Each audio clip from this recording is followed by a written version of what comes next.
Welcome to Seek Reality with Roberta Grimes. Joyous conversations about what the afterlife evidence and modern science combine to tell us is true about our one reality. You have nothing to fear. You are eternal and you are perfectly loved. Knowing the truth changes everything. Now, here's Roberta. Welcome to Seek Reality. I'm Roberta Grimes, and I'm so glad you're with us today. You know, one of the wonderful things about seeking and finding the truth about our one reality is that learning the truth makes it so much easier for us to live our best possible lives.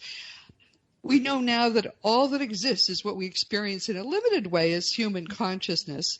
The base creative consciousness continuously creates everything that we think of as real, and each of our minds is an inextricable part of it. So our minds are in their own small way as creative as the consciousness that we have been referring to as God for these many thousands of years. And we are to a large extent making our own lives even now much more than we ever have realized. So it's lucky for us that there are some practitioners who specialize in helping us learn how to use our minds and really use them for our own vast betterment. Among the best of these is Shanna Lee, who's with us today for the second time. Shanna is an intuitive healer and celebrity manifestation coach. She's the author of what I think is a really terrific book called The Soul Frequency, Your Healthy, Awakened, and Authentic Life. She's also the founder of thesoulfrequency.com and the Soul Frequency Show podcast. And so therefore, she's really sort of dominating this field right now. She's one of those who are leading the conversation on raising your energy frequency and creating a life founded on truth and alignment. She's a speaker, a businesswoman, and a consultant to people like executives of, Fortune 500 companies, celebrities, influencers, and even people in the fashion industry who would look at me and frown because I never am fashionable. But that's all right. Shanna Lee was our guest on Seek Reality 6 months ago, and I told her at the time that I thought her book, The Soul Frequency, was the best book of its kind I had seen, and that is still true. I think it's a great next stage for anyone who has completed the course in personal spiritual growth set out in the Fun of Growing Forever and who wants to continue to grow spiritually from there. This is a great next step.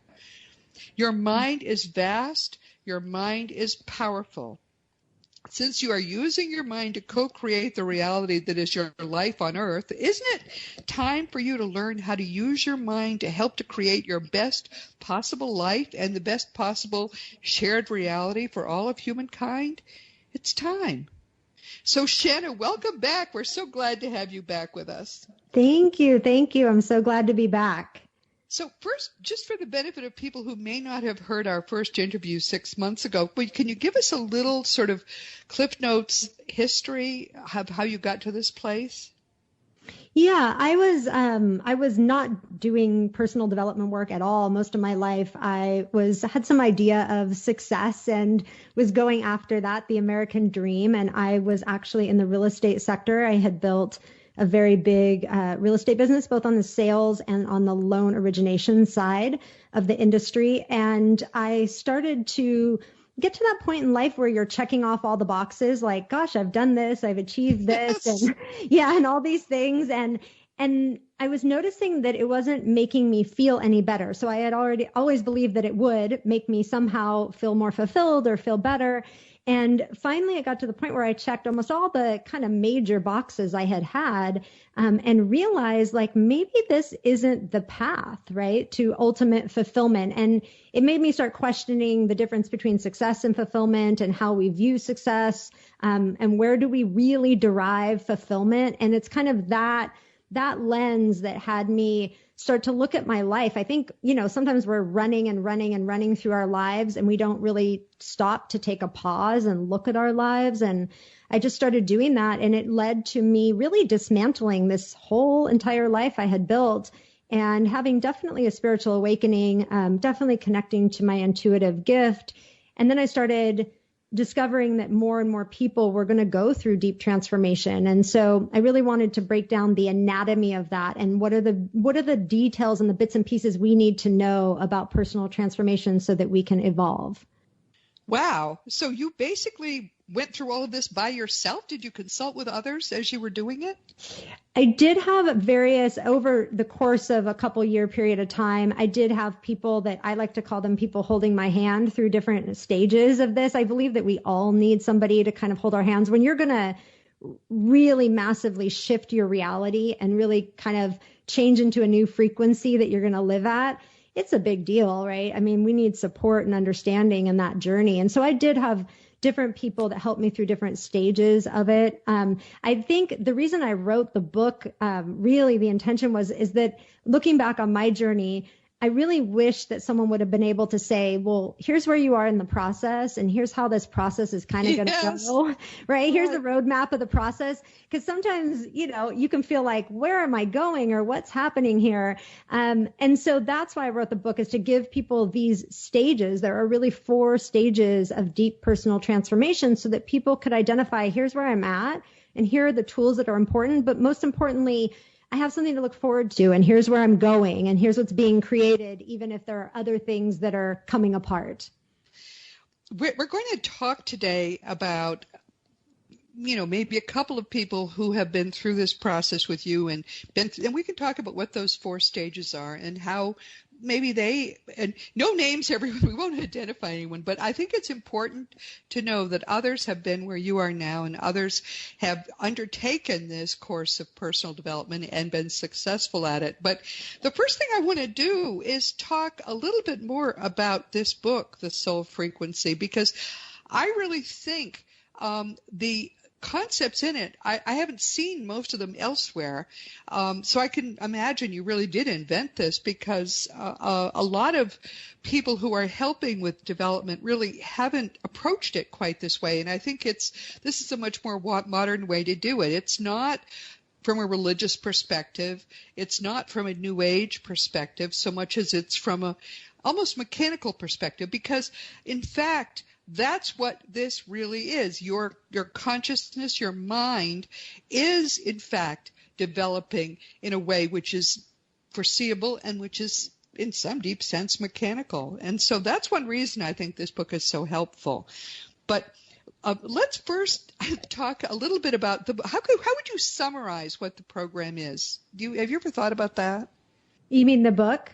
Yes. Yeah. So the intention of the book, and it's funny, I've had people tell me that I have broken the rules of publishing, because the book, which is true, typically, a book is either a memoir where someone tells their life story, or you will really read like a very small chapter or a beginning section of a book where someone tells a bit of their story, and the rest is, content or research. And my book tells the content through my story. So I'm telling a lot of my personal story of transformation and relating it to the principles and, like you say, the mechanics of transformation. And why I did this and why I think it's valuable is that there is an emotional process going on in transformation. There is a mental process going on, and there's definitely a spiritual, energetic transformation going on. And so my intention was to speak to all of those, to give people the mechanics, but also to give them what the emotional journey is and how important our emotions are. And also what awakens on a spiritual level for people, or energetic level, whatever language is comfortable for people. And all of that's happening simultaneously. So I thought the best way to kind of share that was to share all of that throughout the entire book, because truthfully, it's not broken down into, okay, this month I'm going to feel my emotions, and next month I need to work on my mind. And, it's not piecemeal like that. It is happening simultaneously. We are all, it's all one, and it's touching every area of our life. And so that was the approach to the book. And it does break the rules, but I've gotten a lot of compliments on that. No, I think it does it very well. Here's the thing, everyone. We've talked about consciousness before. The only thing that exists is what we experience in a very limited way as human consciousness. It's an energy. It's really an energy-like potentiality. It's unlike anything else that we have ever studied, which is why science can't understand it. And another reason science can't understand it, there is no scientist who seems to be able to even get a clue, is that they think it's generated by your brain, which is complete nonsense. Of course it's not. It's primary and pre-existing, as Max Planck told us more than a century ago. They ignore him for this. But here's the thing. It is all energy. Right. And that energy is governed by what we think of as emotion.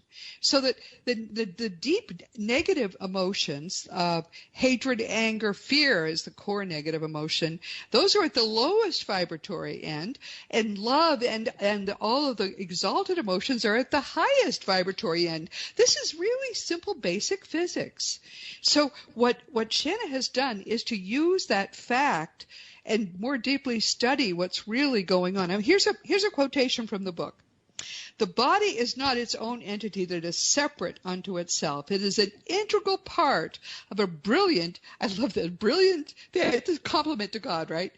An intricate communication system made up of the physical, mental, emotional, and spiritual aspects of ourselves. The state of one greatly affects all the others. Everything is energy, and it's all interconnected. In this never-ending feedback loop, negative thoughts trigger negative emotions, which cause stress, tension, or actual pain. That's a very good summary of what's going on. What would you add to that? Yeah, it's, I think sometimes it's easier, and in many ways we are indoctrinated, and society tells us that we're just one person and we don't have control over not only the world, but our own lives. Like life is just happening to us and we are powerless to the things that happen. I mean, it's very much, the victim mentality of like, I'm out of control and life is just happening. And I think one of the things you realize when you start to study quantum science and you start to understand that everything is energy is that you realize how you're able to shift energy, meaning you by what you think and feel, and therefore what you take action on, literally changes the reality that you live in. It changes what you draw into your life. It changes what opportunities come into your world. I mean, we are much more powerful than we even remotely realize. And when you start to step into that type of power, you start to utilize some of the tools that I talk about in the book, and you start to see, oh my gosh, I'm changing reality. Like I can walk in a room and I can conduct myself in a way that changes people's lives, right? It changes the way they're thinking, or it changes the way that they see me. Then you start to realize, oh, I can do this in other areas too. And this is really what I think, at this time that we're being called to, like with everything that's gone on this year, it has been, we get so busy, we're running around, our lives are so busy that we don't take time to learn anything or look at anything. And we have all been grounded, so to speak, right? Like not been able to leave our homes, like, you know what I mean? Many people haven't been able to do their jobs. And what an effective tool to have us be able to stop and evaluate, right? On a very high level, we're being asked to pause. And we're being asked to look at the way that we're living life, to look at the way the world is conducting itself, and to get clear, right? And get to the truth on these things. And I think that is the gift of this time. I know there's many hardships of this time, but that is the gift of this time. And truly, that is what begins every personal, transformational process. Is we have a pain point. We have something going wrong in our life on some level that doesn't feel good, and we're tired of it. And that is the opening and the beginning of where we start asking the bigger questions.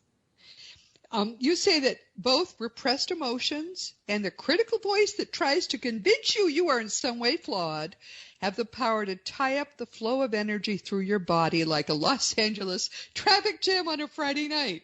That was pretty vivid. Talk about that.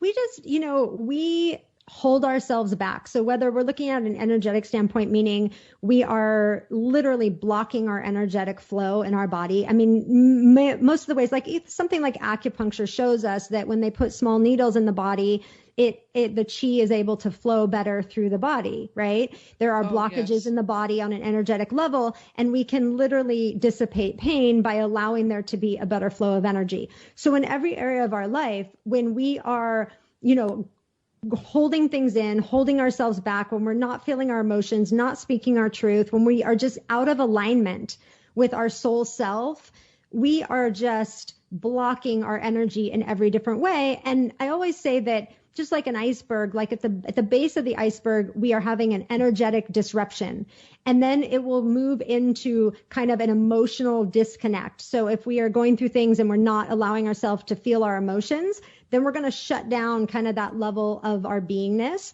And then it's going to go to the mental plane, and we're going to have all these thoughts about it. And if those thoughts are of kind of a lower vibrational frequency, meaning, like you said, fear, anger, shame, guilt, which, you know, a lot of people feel a lot of those often, then we are vibrating at this lower frequency. And then at the very top of the iceberg is our physicality. So we tend to not pay attention to anything at the energetic level, at the emotional level, at the mental level. And then all of a sudden we manifest a pain in our knee, or we get a diagnosis of some sort in our body. And we are shocked. We're like, what? How did this happen? Like, why is my knee hurting? Right? And we don't realize that this energy system, this whole thing, this disturbance in the harmony of our energy has been going on for a very long time. And it has just gone unnoticed because we are not taught to notice it at these other levels of our beingness. So by the time it gets to the physical and we're actually having a physical pain, or we're seeing something different in the mirror, then we start paying attention. And really, again, that's a pain point, and it's kind of a wake-up call. Like, hey, there might be some stuff you want to look at here if you want to take the journey. And that's when we start to then go downward through the iceberg back to the mental, emotional, and energetic planes. Wow. Beautifully said.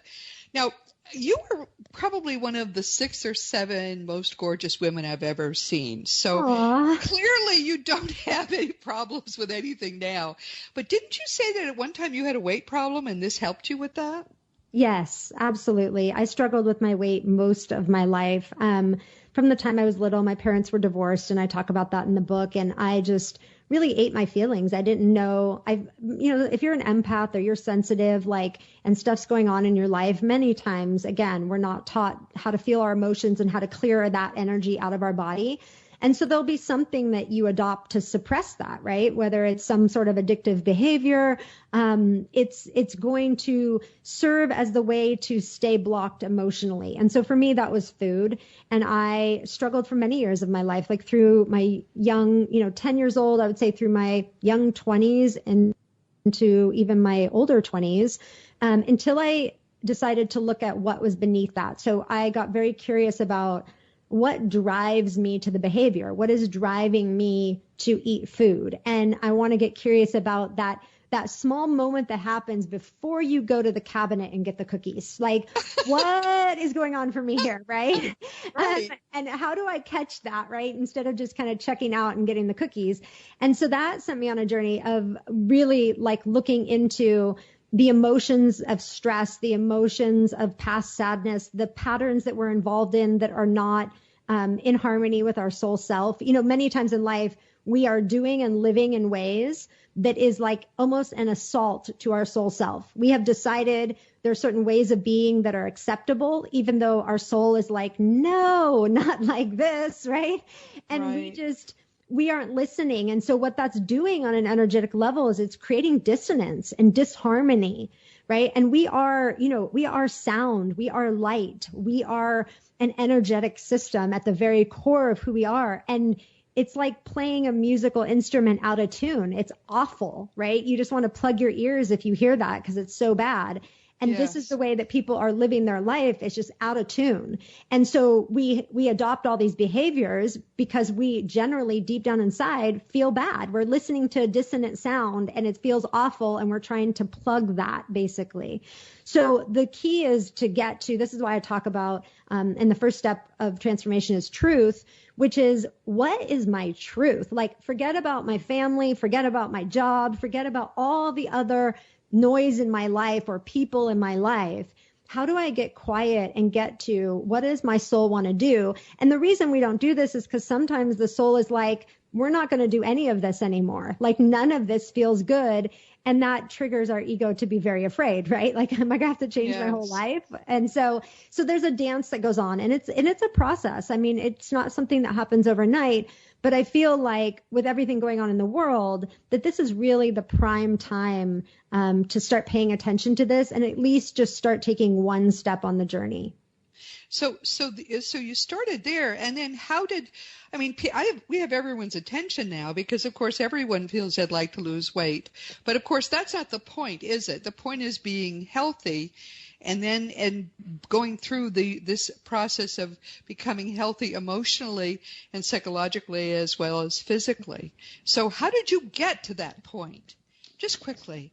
Yeah, so like anything in life, you want to look at it at every level. So there's the physical, meaning like I'm going and actively getting the food and eating it, right? So we have to look at that. There's certainly the education on knowing, what's healthy, what's not healthy. That's important, right? But that's not the driving factor of why we eat. If it was as simple as giving someone a meal plan and everybody doing it 100%, we wouldn't even be having this conversation, right? I mean, clearly that doesn't work, right? So that's really the curiosity of like, okay, if it's not as simple as let me give you all the foods you should eat and you just happily eat them, then we know that there's an emotional, mental component that's driving something, right? And then we have to be curious about that. And the reason that this is so important to me is that we've also in a culture, and there's nothing wrong with this, but we have a culture with, and I'll just use an example with, let's say AA, right? And AA is amazing and it saves people's lives.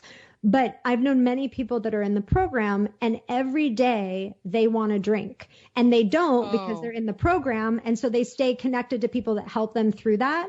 But I would think to myself, is that really healing if every day the desire is still there? Like if I want to eat chocolate chip cookies every day, but I'm like gripping onto the wall to not do it, am I in a healed state of being? And for me, the answer was no, there has to be a greater state of healing.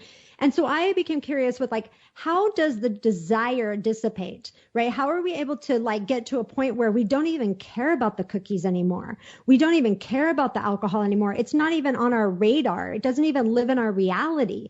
And I got very curious about how to get to that state of being, which I share in the book is where I got, right? So I don't think about food ever like I used to. Like it just doesn't even occur to me other than to nourish me, right? And to keep me fueled up. And so it's a process again, but it really, the key factor to it is knowing how to get to the emotions and get to the traumas in our life. And trauma, I use that term very widely because some things that have happened in people's childhoods wouldn't necessarily put the word trauma on it, but even the littlest things can register as traumatic to a child. Right. And if we've got that going on in our field, in our energetic field, we've built ideas around it and beliefs around it. And we are living out of those ideas and beliefs. And many times they are not in full truth. And so I help people and I go back and we go through their life experience and see what's affecting the current choices today and what's driving the desire to, let's say, eat, right? When we're not hungry. And we start to dismantle some of that energy. It's all energy, and these connections and these beliefs get created, let's say when we're 5, and they're still affecting our life today at, let's say, 45 or 55 or however old somebody is. But just by virtue of understanding what got created, you can start to dissipate the energy around it, which the energy is the desire, right? It's the desire pushes you forward, and the desire is energy. When you start to heal what's behind the desire, it just kind of relaxes, right? And it just falls away. So you've helped other people who had problems that were tripping them up, were making their lives miserable, would maybe caused a divorce, maybe they made them overeat or whatever. Can you give us an example of how you helped someone in those situations? Any situation like that? Yeah, definitely. So I had a client who had struggled with weight all of their life. It was actually becoming disruptive, like in her love relationship, because not so much that her partner was upset about the weight as that he just was upset about the roller coaster ride of being on this journey where she would, get very mad at herself and beat herself up. There was a whole, there's a whole dance to this, right? I was like, she would say, I would do good for a while, and then I would fall off, and then I would, berate myself, and it hurt him.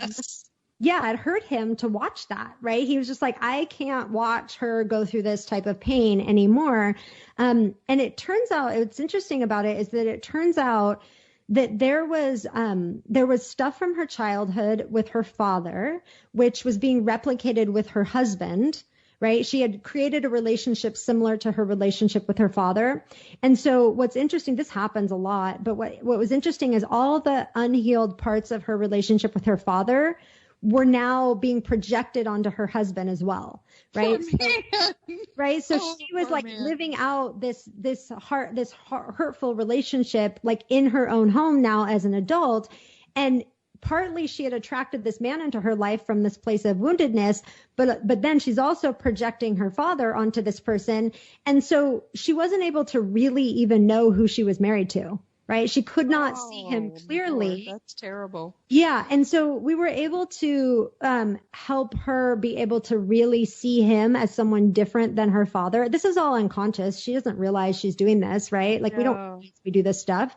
And as she started to be able to see him, she would start to be able to feel loved, right? To see where he was loving her and how he was loving her. And that started to soften some of it. And then as the desire started to soften, the wounds started to be understood a little more. Then we gave her some very practical, training on food. But it was fascinating because one of the things that drives especially, addictions with food, is not feeling loved and not feeling accepted by people in our life that are important. So that could be past people in our life or current people in our life. And so as she was able to give and receive love with her husband more readily, the desire to eat was I'm self-soothing, right? I'm loving myself through food. And so they were able to enjoy their life a little bit more. And she was able to, as slowly as time went on, naturally feel loved and be able to go and receive love from him rather than, feeling like she was going to get it from food, which the ironic thing is you're never really receiving love or acceptance from food. Typically, when people go and overeat, they hate food and they hate themselves. Yeah. They're feeling awful, right? Like, it's not like you eat like too much where you're so full and you're sick that you're like, I feel so loved, right? Oh, no, that's right. You feel even emptier. Exactly. Yeah, true. That's so true. It's misguided. So eventually, did this help to heal the marriage then? Did she lose the weight? Did it heal the marriage? How did they... I'm assuming you're not still working with them. How were you able to resolve it so they went on happily with their lives? I talked to both, I started talking to both of them too, not just her at some point, because he needed to get on board and understand more of her history as well. And so I really gently do that with couples a lot of times, because it's interesting. If you want to change your life, one of the things that stands in the way of that the most is our love partner, because they're generally afraid that if you change, that means they have to change. And what does that look like? And true. How's the relationship going to change? And, there's just a lot of fear, right? So it's best to get both people on board and in the conversation and realize the benefits of the change rather than the scariness of the change. But once he started seeing like her be able to be more loving to him, and once he felt like his love was being received, because it's horrible to feel like you're giving love, but no one is receiving it. And so that's how he was feeling. So once they were able to start exchanging love, there was just like kind of a peacefulness that started to happen. And one of the main things was I just had to disconnect for her that he was her father. Right? That it wasn't an exact replica of her father. Like, sure, they shared a few traits, but she needed to separate that out for herself, like, so that she was no longer seeing her dad's face, like in him, or her dad's behavior in him. And so that was really a powerful component. Yeah. She lost 40 pounds. They started doing, like, we started putting things in place, like taking trips together, like small weekend trips together. And we really went through what each of them loved to do and made sure that they were each supporting each other in the things that they loved to do and showing up for each other in those ways. Because sometimes, like, we get pulled to food because maybe it's late and we're tired and we're sitting at home, where truthfully, like, we really want to go out and go on a bike ride together or take a walk together and be together rather than just sitting on the couch and eating food. And so when you start adding in action, things that we deem as fun or, feels good to us to take a nice walk, then it's just less time, in the early stages where you are bored or you're just tired and you have nothing to do. And so you're used to turning to food.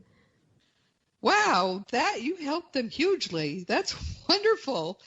Now, here's another kind of problem, and I hear from people very often. I invite emails, so I hear from people who, and many of them are at a sort of a transitional stage in their lives. They've been living in a certain way, had a certain kind of career. They're often a little bit older, and they feel a tug. You call it a soul calling. And they aren't sure what they're being tugged toward. They don't know how to take the first step out of being, as you were, a real estate agent or person, and but they maybe are a lawyer or a doctor or anything. They could be a clerk in a store, but they feel tugged. How do you help people like that?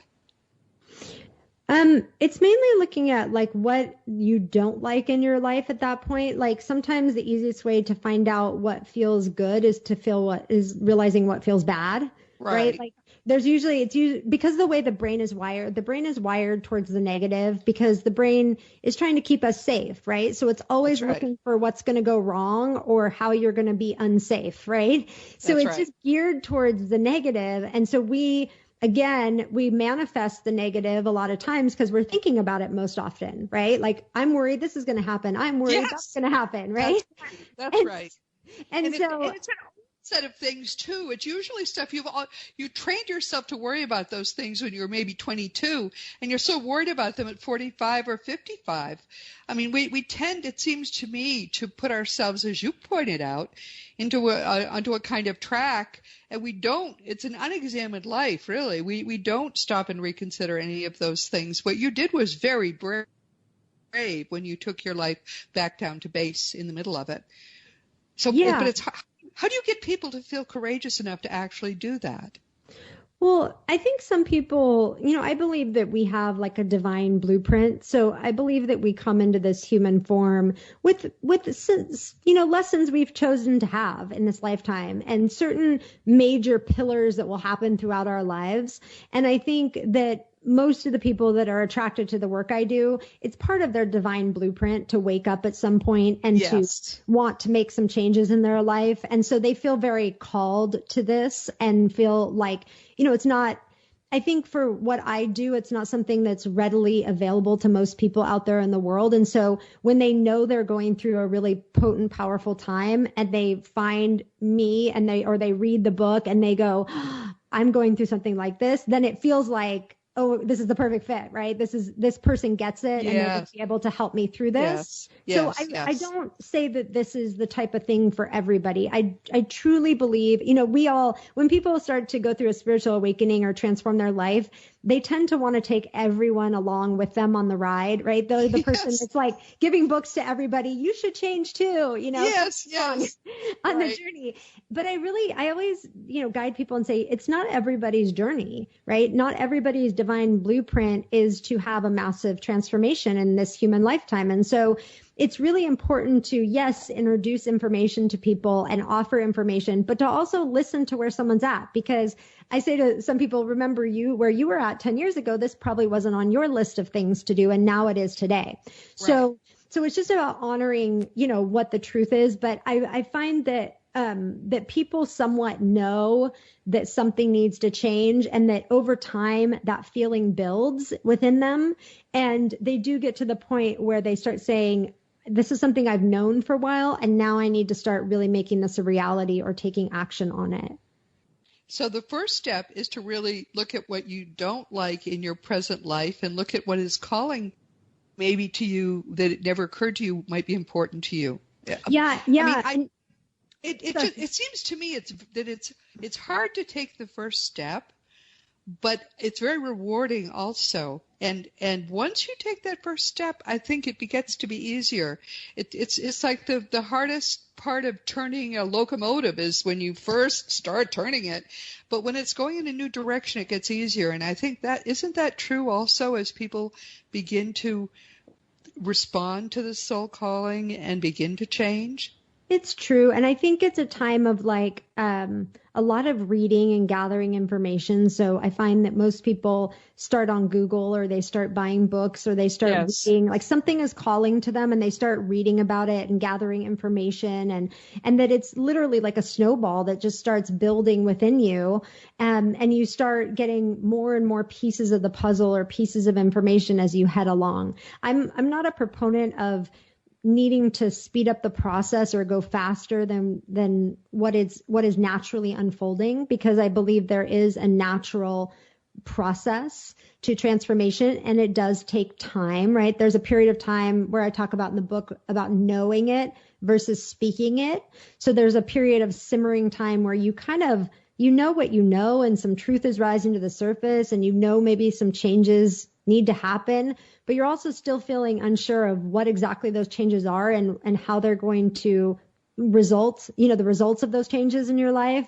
And so you're just simmering with it. And then you get to a certain point where you're ready to speak this new truth into reality. You're ready to tell people, this is what I'm going to do, or this is what I want to do. Right. And that's a whole nother stage, right? Where you start really actively making changes. I think most people start out kind of, in the closet of spirituality, just gathering on the side and assimilating and getting comfortable with and things of that nature at the beginning. Yeah, I think that's all exactly right. And it is something which you can't hurry because unless you follow the steps. I mean, we all know that we have spirit guides, and our spirit guides probably are what have gotten us going in this new direction. And the timing is really theirs. It's not so much ours. So it's very wise of you to tell people not to try to hurry that, because the people, they will bring into our lives the people we need to meet and the books we need to read, but we just have to be receptive. And that's the main thing, I think, for anybody who wants to grow spiritually at all, is just to be receptive to what we're being given. So also well said. So you have something you call the creation equation. What is, could you explain that to us? So it's what we were talking about us, our creative potential, and not just in art, but our ability to create our own reality and how we don't realize how powerful we are. And the creation equation is thoughts plus feelings inspire action plus action equals our life experience. And really, I use the example of someone starting a business and having the idea, like, I want to start a business. And then they will have many thoughts about that. Like, where do I want it to be? And, what do I want it to look like? And who do I want to hire? All of these thoughts are like branches of a tree. And the more you're thinking and thoughts are branching off in different directions, the more that's starting to become a part of a physical reality rather than just an idea. It's starting to manifest. And when you put feelings behind that, so feelings of excitement about starting the new business, feelings of, gosh, I really feel like this is the right location. It feels good, right? All these feelings with all of those thoughts cause us and inspire us to take an action. So you might go, yes, this is the location. Let's sign the lease. The action is signing of the lease. Now you literally have a three-dimensional business. It is a reality. You have a location. And that is going to change our experience of life. Like, prior to having the idea to start the business, you didn't have that location. You didn't have the idea for the business. So your life experience was different. And this is how we create everything, right? This is how Apple computers got created, right? This is how Amazon got created. It's how everything gets created.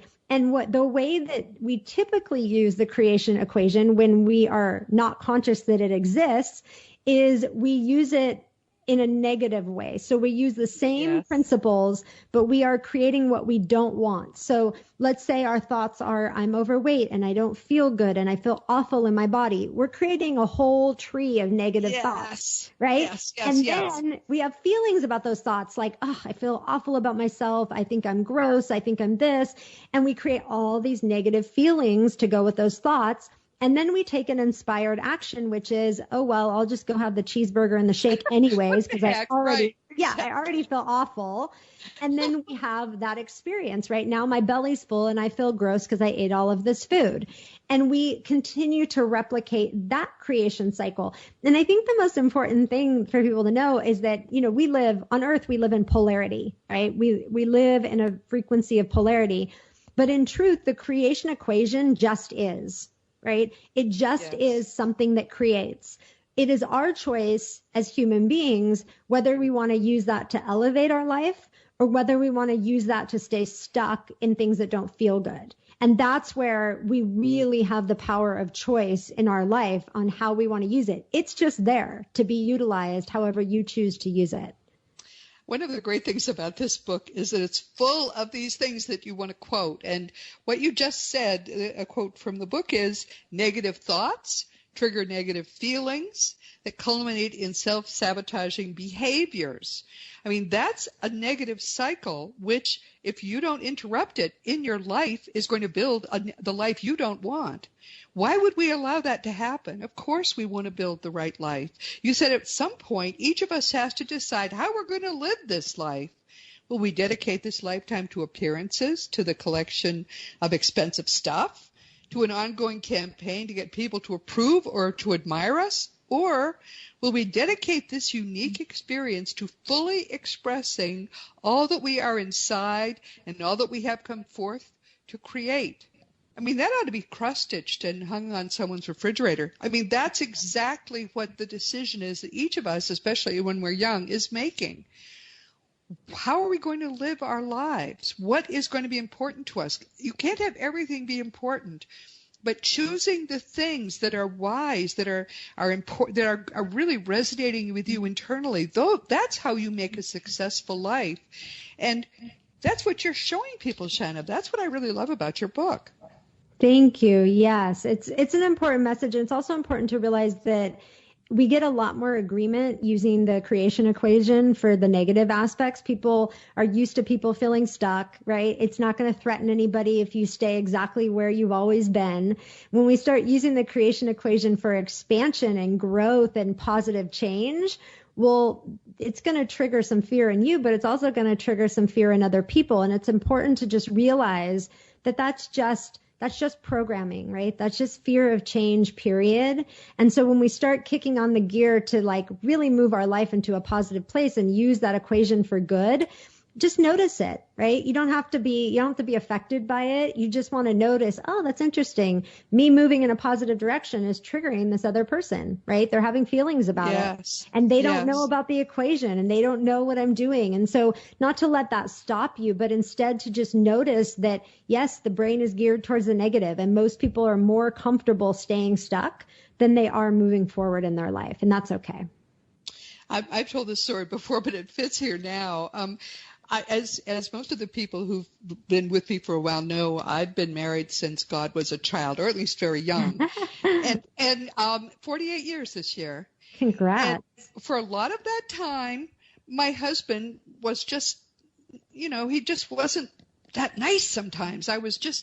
But I stuck with it. We promised when we got married we would never get divorced, and I stuck with it. And then I decided to start trying to raise my own spiritual vibration using the teachings of Jesus. And the result was my book, The Fun of Growing Forever, because it turns out the teachings of Jesus work it out very well. Now, my husband didn't know what I was doing. He's a Catholic, for heaven's sake. He didn't know anything I was doing. But I noticed that as I began to change, he became so nice. Yes. He was totally now I would have paid you to take him at one point, but now there's no price I could put on him. He's a wonderful, wonderful person. But you know what? He hasn't changed at all. I'm the one who changed.